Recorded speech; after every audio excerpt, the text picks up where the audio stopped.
Hey guys, welcome back to this channel. In this video I'll be showing you guys how you can basically enable dark noise or like white noise or like any background noise that you'd like to on your iPhone. So go to the control center and make sure you have hearing on it. There's another like setting, but this is just easier, so add hearing, and then you're going to go to that control center. You're going to select it and you're going to select the background sound you want. There is dark noise, bright noise, ocean, rain, and stream. Then you can also adjust the volume here as well.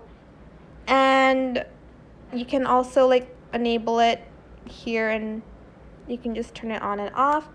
I love the dark noise one. I love listening to it when I'm listening to another song and like it's just loud. I just put on my headphones and I like to listen to it. So yeah, that is it. I hope it was helpful for you guys. Don't forget to like, comment, share, and also subscribe to this channel if you haven't done that already. If you have any more questions, just leave it in the comment section down below. I will try my best to answer them all for you guys. And if you found this video helpful, please click the thanks button as well. That is it for this video. Thank you so much for watching. Bye.